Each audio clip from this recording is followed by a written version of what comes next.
Rampton Hospital, near the village of Woodbeck in Nottinghamshire, is home to some of the most dangerous people in Britain. It's one of only 3 high-security psychiatric hospitals in the country. Robert accepts that that's not the nursing staff. Most of the 300 or so patients have committed very serious crimes. No TV crew has been allowed inside this place for over 18 years, but now Inside Out has obtained access to one of the most secretive and almost certainly most misunderstood hospitals in Britain. There's people in for mass murders and stuff like that, and it's scary to think you're going to be on the same place as that kind of person, you know.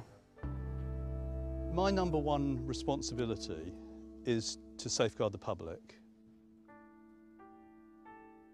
It's really important to give hope. Increasingly we're offering a message about recovery.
This is the last picture of John Venables, taken when he was 10 in 1993. He's now 27 and has a new identity. Venables and Robert Thompson, who was also 10, spent 8 years in detention. Their abduction of 2-year-old James Bulger, captured on CCTV in a busy shopping centre on Merseyside, horrified the nation. James was taken to a railway line where he was subjected to brutal violence and murdered. There were angry scenes as the two boys went to court. It later emerged that Venables was kept in detention just a few miles from the home of James's mother, who was furious when she found out. There were protests too at the parole hearing which freed Venables and Thompson 9 years ago. But the former detective who led the Bulger investigation told ITV News he was surprised that Venables was now back in custody. Well, very surprised and very disappointed, because I was always hoped that from the time that they got released, that the longer the period of time went, there was less likelihood of them being detained for any reason. But we've got to be careful, because we don't know the circumstances, whether he's done something criminally wrong or whether he's just broken the conditions of his parole. Venables will keep his anonymity. A statement from the Ministry of Justice said there is a worldwide injunction in place that prohibits any reporting, including reporting on the internet, that could identify John Venables or his location. James Bulger's mother said tonight she had always believed it was not safe to parole the two who had killed her son.